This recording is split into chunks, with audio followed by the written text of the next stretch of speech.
John was my banker. That's going back a long way.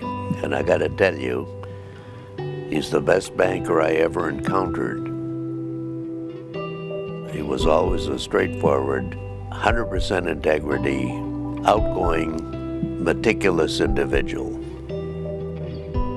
It's kind of interesting that the old bank building that the Segal Business School is in was once John's building. That was the head office for the Bank of Montreal. And I think it was up there in the second floor where I was told that some of the really major decisions in Vancouver got made in John Ellis's office over lunch. The respect that he gained as a banker led to so many other involvements, whether it was the Asia-Pacific relationships or the Canadian Chamber of Commerce. When you're seeking leadership, you go to the person that can lead, not follow. John and I first met in the mid-1960s when John became head representative of the Bank of Montreal for British Columbia. John and I traveled together to various international conventions and meetings to enhance Canada's presence in Asia Pacific. If there's a problem, you can give it to John and he will see it resolved. The one memory, one fact that stands out for me is the relationship that John and his wife had. It was a relationship of mutual respect, of understanding, and of love. If there were more people that patterned their relationship that way, the world would be a better place. I enjoyed traveling with Joan as well. They were very sensitive to the cultures of different countries and never tried to impose their values. You make many friends and you keep friends that way.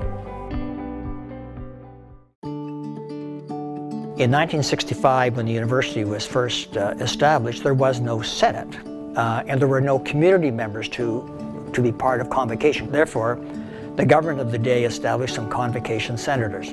John was on the first Senate of Simon Fraser University. Enjoyed it enormously, and of course was amused by all the shenanigans of the middle and late 60s of Simon Fraser University, and loved to tell about all those. And he started to make contributions to the university. He was a very generous donor. Most people do one thing or the other. They give money or they give time. John is an individual that has given both. We now have an endowment worth about $1 million, the John Ellis Endowment Fund, and this is for graduate scholarships for graduate students in the School of Business. 4 recipients every year are funded by the scholarship fund. And he takes great pride in this. He wants to see who they are. They come to Crofton Manor, where he now resides, and Arthur Hara's there, and I'm there. Boy, he makes sure that they're on time, they don't go on too long, and everything else of that sort, and there's lots of time for questions. This year, I was lucky enough to be able to go to Crofton Manor, and we had 4 scholarship students at the front of the room.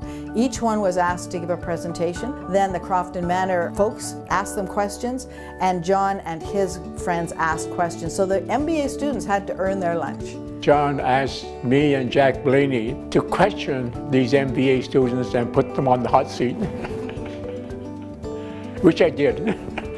The scholarship was really the deciding factor for me. Being a junior engineer, having a career that's on the up and up, and having to put all of that kind of to rest for a full year was quite the financial undertaking, and the John Ellis Scholarship just gave me that confidence in taking the MBA was going to be the right decision for me.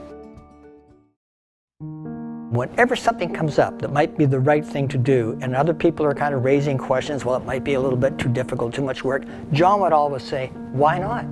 John has been a marvelous citizen of this country, internationally a marvelous citizen, but a very, very important part of Simon Fraser University. So my best wishes, my very best happy birthday wishes to John. Well, John, happy birthday on your centenary, 100 years. It doesn't seem like it. We are very proud to be included in your circle of friends, and we are honored to have known you these last 60 years, I guess, for me. I'm very impressed with everything you've done for Canada. On behalf of all the scholarship recipients, past, future, and present, we just really want to wish you the most memorable, the warmest, the most fantastic 100th birthday, and to many more. Thank you so much, John, for your generosity over so many years to the Beedie School of Business and to SFU. Happy birthday. John, you made the 100, but the real target is 120, and I know you're going to get there. Just keep doing what you're doing.